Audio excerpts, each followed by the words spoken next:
तो जो कहानी मैं आपको सुनाना चाहूँगा एक रियल कहानी है, और मेरी सबसे बड़ी चिंता अपने बच्चों को लेकर, आपको लेकर वही रहती है।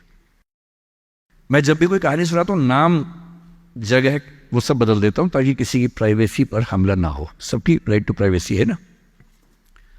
एक बच्चा था जिसको मैं जानता हूँ, बचपन से जानता हूँ,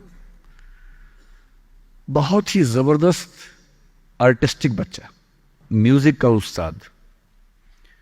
उसके घर में लगभग सब लोग म्यूजिक के उस्ताद थे, इंस्ट्रूमेंटल म्यूजिक, वोकल म्यूजिक, हर चीज में अच्छा, पढ़ने में भी ठीक, बढ़िया। और जब हम स्कूल में थे, वो मेरी क्लास में तो नहीं था, थोड़ा सा अलग क्लास में था, पर स्कूल में बहुत पॉपुलर था being into music. I was in debating, he was into music. और बाद में उसने हमारा स्कूल छोड़ भी दिया कुछ समय के बाद, फिर वो कहीं और चला गया, फिर हमारा मिलना नहीं हुआ। उस समय ना तो व्हाट्सएप था ना यूट्यूब था, तो बाद में मिलने का स्कोप भी नहीं रहता था। जो एक बार चला गया वो चला ही जाता था उस समय। अब तो बच्चे जिंदगी भर दोस्त रहते हैं।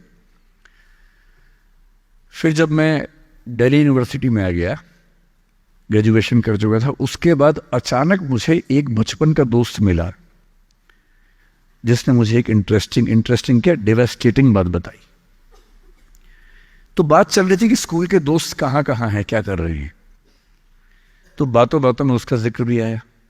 तो मैंने बड़ी उम्मीद से पूछा, मैंने कहा वो तो बॉम्बे चला गया होगा, फिल्म इंडस्ट्री में चला गया होगा। तो मेरे दोस्त ने पूछा कि तुम्हें नहीं पता उसके बारे में? मैंने कहा नहीं। उसने कहा यार वो जेल में है, and he was one of the most creative students of our school. मैंने कहा जेल में क्यों है? बोले सच में नहीं पता। मैंने कहा सच में नहीं पता मुझे। बोले वो ग्रेजुएशन करने के लिए जब गया तो पता नहीं क्या हुआ, उसकी थोड़ी संगति खराब हो गई। बैड कंपनी जिसको हम बोलते हैं, जो इस उम्र में अच्छी लगती है, वही वाली। तो कॉलेज लाइफ में थोड़ी बहुत बैड कंपनी सबकी होती ही है, हल्की फुल्की होती है, एक सामान्य बात है। अच्छा, बच्चा बच्चा ना रहे ये भी तो अच्छी बात नहीं है ना। थोड़ा बचपन तो जीना भी चाहिए, थोड़ा शरारतें करनी भी चाहिए। पर किसी किसी का दुर्भाग्य होता है कि ज्यादा हो जाता है। उसके साथ ऐसा हुआ। उस सब प्रोसेस में उसको ड्रग्स की आदत लग गई। और ड्रग्स की आदत, ड्रग्स एक ऐसी चीज है, एडिक्शन ऐसी चीज है कि उसमें वन वे रास्ता होता है, टू वे नहीं होता है। आप जा सकते हैं, वापस नहीं आ सकते। मतलब 1000 लोग जाएंगे तो उनमें से एक आध वापस आएगा, वो भी इतने मुश्किलों से जो ऑलमोस्ट इम्पॉसिबल है। I have seen many such cases. Social welfare department से मेरे कई दोस्त ऑफिसर से, तो मैं उनसे जब पूछता हूँ बताते हैं, मैंने ऐसे लोगों को देखा है 10-10 साल से स्ट्रगल कर रहे हैं एडिक्शन से बाहर आने के, नहीं आ पा रहे, खत्म हो गए हैं। उस बच्चे को ड्रग्स की आदत पड़ गई कॉलेज में जाके, पेरेंट्स को पता ही नहीं था। तो जब पेरेंट्स को भनक लगी तो उसको दबाव बनाया कि तुम घर आ जाओ। अब वो जिस कंपनी में था, दोस्तों वाली कंपनी में, वहां अब ड्रग्स तो बहुत महंगे होते थे, पैसे घर से बहुत कम आते थे, जितने पैसे एक मिडिल क्लास फैमिली दे सकती है। अब वो घर से ज्यादा पैसे मांगने लगा, पैसे मिलते नहीं थे। उसको अपने ही घर के लोगों पर गुस्सा आने लगा। तो एक बार वो अपने घर आया हुआ था छुट्टियों में, और वहां भी वो कुछ कुछ करता रहता था। उसके पेरेंट्स ने उसको बहुत समझाया कि बेटा ऐसा मत करो। और एक दिन इस बात पे झगड़ा बढ़ गया। भाई आप पेरेंट्स की चिंता समझेंगे आज से 30 साल बाद, जब आपके बच्चे इस एज में होंगे ना, आपकी नानी मर जाएगी उस समय। नानी मरना एक मुहावरा है, इसका मतलब बहुत चिंता में रहेंगे उस समय आप। और उस दिन पता नहीं क्या हुआ, एक झगड़ा हुआ, क्योंकि जो एडिक्शन के शिकार हैं उनका दिमाग उनके कंट्रोल में नहीं होता है। यहाँ तक कि जो ड्रिंक करते हैं, ड्रिंक एक लेवल से ज़्यादा कर लें तो दिमाग कंट्रोल से बाहर निकलने लगता है। ड्रग्स में तो ये एलिमेंट बहुत ज़्यादा होता है।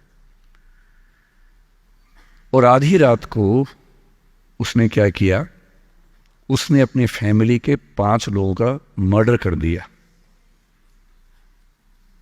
मर्डर। उसने खाने में जहर मिलाया, लगभग सब लोग उससे मर गए। एक मेंबर नहीं मरा क्योंकि उसने खाना खाया नहीं उस दिन, तो उसको उसने अलग से मारा। और ये बात है जब उसकी उम्र लगभग 17-18 साल की थी या 19 के आसपास रहा होगा। उसके बाद वो जेल गया। मुझे उसके बाद से पता ही नहीं कि क्या हुआ, फांसी हुई या उम्र कैद हुई या क्या हुआ, ना तो मुझे पता है ना मैं इंटरेस्टेड हूँ जानने में। मैं उसका नाम हम सब जानता हूँ, एंड एक दो क्लास स्कूल में ऐसी थी कि वो हम आसपास थे, जानते थे, पहचानते थे एक दूसरे को। मेरी सबसे बड़ी चिंता ये होती है बच्चों को लेकर कि किसी भी गलती से वो ड्रग्स में ना चले जाएं। आप सबसे रिक्वेस्ट कर रहा हूं हाथ जोड़ के, कुछ भी कर लेना, ये मत करना। बदमाशी करो, शरारत करो, थोड़ा इश्क विश्क होगा करो, कोई दिक्कत नहीं। किसी को चीट मत करना, ड्रग्स में मत जाना, क्योंकि इन रास्तों पे जाने के बाद वापसी का रास्ता नहीं है, पूरी जिंदगी खत्म हो जाती है। एक शायर ने कहा है, बस एक कदम गलत उठाता राह शौक में, राह शौक का मतलब शौक के रास्ते पर चल पड़े थे। बस एक कदम गलत उठाता राह शौक में, मंजिल तमाम उम्र मुझे ढूंढती रही।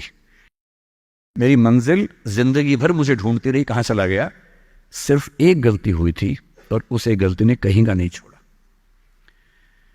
आपको लग रहा होगा कि ये तो पापा जैसा है, प्रीच कर रहा है हमें, पापा डोंट प्रीच वाला भाव मन में आ रहा होगा आप लोगों के, पर मेरा काम ही है, मैं क्या करूं। मुझे जितनी चिंता अपने बच्चे की उतनी आपकी चिंता है, तो मैं तो बोलूंगा। आप मानेंगे नहीं मानेंगे आपकी मर्जी है, लेकिन ईश्वर ना करे कुछ गलती हुई तो बाद में आप इस बात को याद जरूर करेंगे कि किसी ने समझाया था हाथ जोड़कर, और हम उसके बाद भी नहीं समझे थे। कुछ भी करना, उस रास्ते पर मत जाना। और इस रास्ते पर लोग क्यों जाते हैं? इसकी जो साइकोलॉजी में सबसे बड़ा रीजन है, उसको पीयर ग्रुप प्रेशर कहते हैं। पीयर ग्रुप का मतलब है आपके दोस्तों का ग्रुप, गैंग, जिसको गैंग कहते हैं।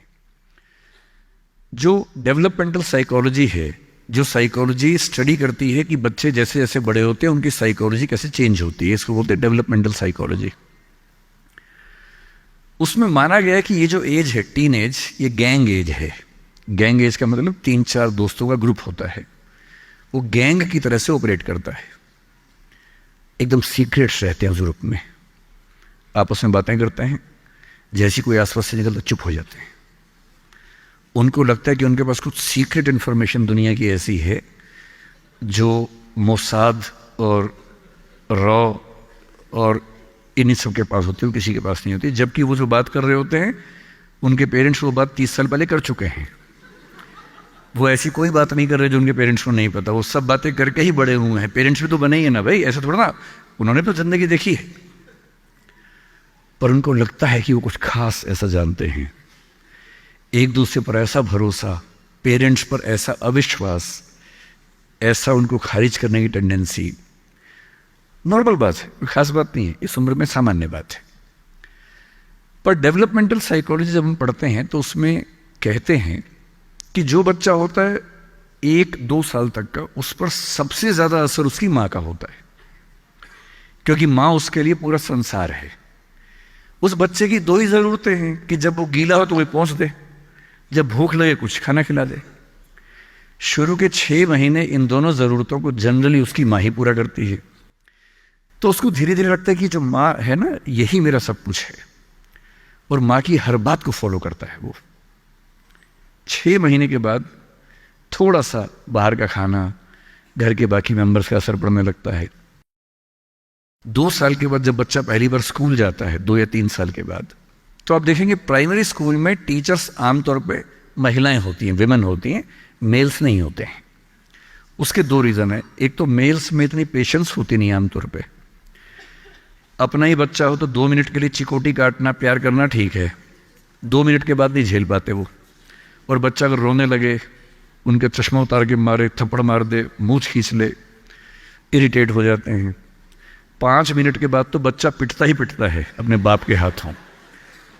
इसलिए बच्चे भी बाप के पास कम जाना पसंद करते हैं, जाते हैं 1-2 मिनट के लिए फिर भाग आते हैं वहाँ से। इनको पता है कि ये जो ब्रेक इवन होने वाला टाइम आ गया है, अब इस टाइम पे निकल जाना चाहिए। मदर्स में बायोलॉजिकली भी और कल्चरली सोशली भी ये वैल्यू ज़्यादा डेवलप हो जाती है कि वो झेल लेती हैं उस बच्चे की परेशानियों को। बच्चे बहुत परेशान करते हैं। अगर आप मुझसे पूछें इस दुनिया में सबसे मुश्किल काम क्या है, सबसे मुश्किल है बच्चे को पालना। इससे मुश्किल कोई काम नहीं है। छठी का दूध याद दिला देते हैं बच्चे। बच्चे को पालने से मुश्किल दुनिया का कोई काम नहीं है, और वो काम जनरली हमारे घरों में मदर्स करती है, जिनका इतिहास में नाम नहीं लिखा जाता, जबकि सबसे महत्वपूर्ण काम घर के अंदर वो कर रही हैं। इस बात की बहुत वैल्यू है। कई जगह पेरेंट्स मतलब फादर्स भी कर रहे हैं कुछ हद तक, लेकिन जनरली दुनिया में ज़्यादा ये काम अभी तक महिलाओं के हाथ में जाता है। जब बच्चा स्कूल जाता है तो स्कूल जाने के बाद आप देखेंगे जो लेडी टीचर होती है, जिसको बच्चा प्यार से मैम कहता है, मैम, ऐसे बच्चे के लिए मैम दूसरा भगवान होता है मम्मी के बाद। कुछ समय के बाद भगवान नंबर 1 मैम हो जाती है, भगवान नंबर 2 मम्मी हो जाती है। और अगर मैम ने कुछ कहा है और मम्मी कह रही गलत है, तो बच्चा घूर के देखता है कि तुम बताओगी मुझे, वो भगवान है वो तो मेरी। तो बच्चे को मैम पे भगवान जैसा भरोसा होता है। फिर जब वो बड़ा होने लगता है 10, 11, 12, 13 साल का, 13 की एज आते आते बच्चों में जो बायोलॉजिकल चेंजेस होने शुरू होते हैं, बड़े परेशान होते हैं, पशुपेश में होते हैं कि ये क्या हमारे साथ हो रहा है, हमारी ज़िंदगी चेंज हो रही है अचानक, उनको ऐसा लगने लगता है। उस उम्र के जो हार्मोन्स हैं वो उनको पेरेंट्स से दूर करते हैं, क्योंकि उनको जिस तरह की आज़ादी चाहिए, पेरेंट जानते हैं कि ये उम्र सही नहीं है, तो पेरेंट्स रोकते हैं, समझाते हैं, फ़ोन का यूज़ कम करो, इंटरनेट कम करो, तुम्हारा दोस्त ठीक नहीं है, तुम्हारी कंपनी ठीक नहीं है, अच्छे दोस्त रखो, ये करो, वो सब करते हैं। उनकी मजबूरी है, उनको पता है कि ये उम्र फिसलने वाली है। और बच्चों को लगता है कि मैं जहाँ जहाँ आज़ादी चाहता हूँ, यही 2 लोग मेरे दुश्मन हैं, पता नहीं ये डिजर्व नहीं करते मुझे, they don't deserve a child like me. फिर वो पेरेंट्स से झूठ बोलना, छिपाना, हर बच्चा उस उम्र में झूठ बोलना शुरू कर देता है। कुछ बहुत प्यारे मासूम बच्चों को छोड़ दूं मैं 1-2%, बाकी सब थोड़ा बहुत झूठ तो बोल लेते हैं। कुछ ज़्यादा शातिर हो जाते हैं, इतना खतरनाक झूठ बोलते हैं, लाई डिटेक्शन टेस्ट करवा लेंगे तो भी नहीं पकड़ में आएंगे, इतना अच्छा झूठ बोलने लग जाते हैं, क्योंकि उन्होंने सीख लिया दोस्तों से सब करके। और ये जो उम्र है 13 से 19, जो गैंग एज है, ये जो दोस्त हैं, इनका असर इतना ज़्यादा होता है। और आपकी पर्सनैलिटी कैसी है, हर गैंग में 4-5 लोग होते हैं, उनमें से एक मुखिया होता है, उनका गैंग का नेता होता है, जो थोड़ा सा एग्रेसिव है, डोमिनेटिंग है, असर्टिव है, वो फैसले करता है सबके लिए। आपने डिसीजन मेकिंग का सवाल पूछा, इसी पे सो समझेंगे। उसने कहा कि चलो सब फिल्म देख के आएंगे, तो बाकी 4 फॉलोवर्स होते हैं, वो चलते हैं, जी जी चलो चलो चलो चलो चलो। इन सबका सेल्फ रिस्पेक्ट का लेवल अलग अलग है। जो नेता है उसमें सेल्फ रिस्पेक्ट बहुत ज्यादा है, इतनी ज्यादा है कि वो दूसरों की सेल्फ रिस्पेक्ट की धज्जियां उड़ा देता है। वो ये मान के चलता है कि मैं राजा हूं, जो मैं कहूंगा वही होगा।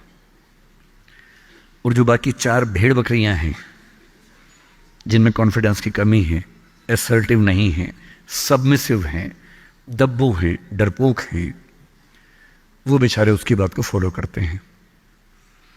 और ये जो 4 है ना, इन पे खतरा बहुत ज्यादा है, क्योंकि जो नेता है वो पहले से बिगड़ा हुआ है, वो हैबिचुअल है कई चीज़ों का, और वो इन 4 को बोलता है आज हम सब ड्रग्स ट्राई करेंगे।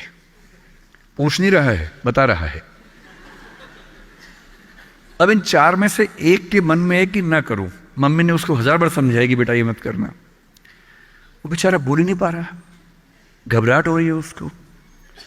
बड़ी मुश्किल से मिमियाते हुए एक वाक्य उसने बोला। मिमियाना मतलब बिल्ली की तरह से बोलना, कैट की तरह से बोलना। उसने कहा यार मम्मी ने कहा था ठीक नहीं होता है। अब उसके बाद जोर से ठाका मार गया, ये देखो मम्मी का बच्चा, ये देखो मम्मी का बच्चा, इसको दुद्धू पिलाओ इसको, बच्चा है, ये तो बड़ा ही नहीं हुआ, ये तो मर्द ही नहीं बना अब तक। हम तो मर्द हैं, हम तो बड़े हैं, हम तो ग्रोन अप हैं। इस बच्चे की सेल्फ एस्टीम, सेल्फ रिस्पेक्ट इतनी कम है कि डर जाएगा, एकदम घबरा जाएगा। 3 लोग बोलेंगे अरे कुछ नहीं होता, अरे कुछ नहीं होता, आजा आजा आजा आजा, अरे कुछ नहीं होता, कर ले ट्राई, हम भी तो कर रहे हैं, कर ले ट्राई। और इसी प्रेशर में ये बच्चा पहली बार ऐसी गलती करेगा। और मैंने पहले ही कहा कि रास्ता एक तरफा है, वापसी का रास्ता नहीं। इस प्रेशर को बोलते हैं पीयर ग्रुप प्रेशर, दोस्तों का प्रेशर। मैं अपने बच्चे को केवल एक बात सिखाता हूं, बाकी पढ़ाई लिखाई तो मुझे पता है ज़िंदगी में जब कोई करना चाहेगा कर ही लेगा। इंटरनेट की दुनिया में, गूगल की दुनिया में, अब क्या मतलब मैं क्या पढ़ा दूंगा आपको, टीचर क्या पढ़ा लेंगे, सब गूगल पे उपलब्ध है, सब ऑनलाइन अवेलेबल है। जो टीचर बनना चाह रहे हैं समझ लें, अब टीचर का काम नॉलेज देना नहीं है, नॉलेज आपसे ज़्यादा, आपसे बेहतर गूगल पे है। अब आपका काम उससे ज़्यादा बड़ा है। क्या है अभी डिस्कस करेंगे। मैं केवल एक बात पे फोकस करता हूं कि मेरे बच्चे या आप लोग पीयर ग्रुप प्रेशर से बच सके। मैं खुद बचा था, अच्छे से बचा था, मेरे पेरेंट्स की भूमिका थी। मैं जिस हॉस्टल में रहा उस हॉस्टल में लगभग सब ड्रिंक करते थे कॉलेज के दिनों में, मैं नहीं करता था। मुझे कभी ज़रूरत ही नहीं लगी उस चीज़ की, तो नहीं लगी तो नहीं किया। अच्छी बात सिर्फ इतनी है, मैं ये नहीं कह रहा कि ड्रिंक करना अच्छी बात है कि बुरी बात है, वो तो इंडिविजुअल फैसला हर किसी का है, लेकिन मैच्योर होने के बाद, बचपन में नहीं। मैं सिर्फ ये कहना चाह रहा हूं कि अगर 4 लोग मुझ पर दबाव डालें और मैं उनके दबाव में आ जाऊं, ये ठीक नहीं। मुझे ध्यान है कि हमारे हॉस्टल की नाइट्स चलती थी, फ्राइडे की रात है, वार्डन साहब छुट्टी पे हैं, 10-12 लोग एक कमरे में बैठे हैं, शराब की बोतल खोल ली है या बियर जो भी है, सबका मन है पीने का। वो मतलब एडल्ट्स हैं, 18+ के थे, वो शायद लीगली अलाउड होगा उनके लिए, मुझे नहीं पता। और जो लोग नहीं पीना चाहते उनको दबाव बना रहे हैं कि आ पी के दिखा, तू मर्द है तो पी के दिखा, बड़ा हो गया तो पी के दिखा। जब भी कोई ऐसा दबाव बनाए ना, इतना भी दबाव में नहीं आना है। जैसे कोई बोले बड़ा है तो पी के दिखा, आपको बोलना है मैं इसको पिए बिना ही बड़ा हूं। मर्द है तो पी के दिखा, मैं इसको पिए बिना ही मर्द रहता हूं। तुम इसको पी के मर्द बनते हो, हम ऐसे ही मर्द हैं भाई। दोस्त नहीं है क्या हमारा, तो क्या बोलना है, अगर तुम्हारी दोस्ती के लिए मुझे पीनी पड़ेगी शराब, तो मेरी दोस्ती के लिए तुम छोड़ क्यों नहीं सकते? अजीब बात है भाई। दोस्त, क्या मैं ही तुम्हारा दोस्त हूं, तुम मेरे दोस्त नहीं हो? तुम्हारी दोस्ती के लिए मैं ड्रग्स लेना शुरू कर दूं और मेरी दोस्ती के लिए तुम छोड़ नहीं सकते? अगर तुम छोड़ नहीं सकते तो मैं ले नहीं सकता। और दोस्ती अपनी जगह है, हमेशा ध्यान रखना। भूल के भी कभी कोई ऐसी डिमांड मत करना जो दोस्ती की हदों से ज़्यादा जाती हो। मैं साफ कह रहा हूं, मैं ड्रग्स के रास्ते पर नहीं जाऊंगा, ये काम मैं नहीं करूंगा। मुझसे दोस्ती रखनी है, इन शर्तों के साथ रखो। मैं किसी दबाव में ना आया हूं ना आऊंगा। इसको बोलते हैं असर्टिवनेस। अपनी शर्तों पे जीऊंगा, किसी के दबाव में नहीं जीऊंगा। जो गलत है, नहीं करना है तो नहीं करना है। एक शायर ने बड़ी अच्छी बात कही इश्क के बारे में, लेकिन यहां अप्लाई होती है। उसने कहा, वो नहीं मेरा सही, उससे मोहब्बत है तो है। भाई किसी से मोहब्बत है, नहीं हो पाया मेरा, कोई बात नहीं। वो नहीं मेरा मगर उससे मोहब्बत है तो है। अब ये रस्मों और रिवाजों से बगावत है तो है। अगर मैंने एक सही बात कह दी और वो रस्म रिवाज के खिलाफ है तो है, मैं क्यों डरूंगा? जो मुझे ठीक लगा, अपने ईमान के मुताबिक लगा, मैंने कहा वो मैं करूंगा। तो जो बात मुझे अपनी ओर से शुरुआत में कहनी थी मैंने आपसे कही है। और मेरा ख्याल है कि अगर आप सब बच्चों में से एक बच्चा भी मेरी बात सुन के गलत रास्ते पे जाने से रुक गया तो मेरा सिक्किम आना धन्य हो गया। मैं उसमें बहुत खुश हूं, उससे ज़्यादा मुझे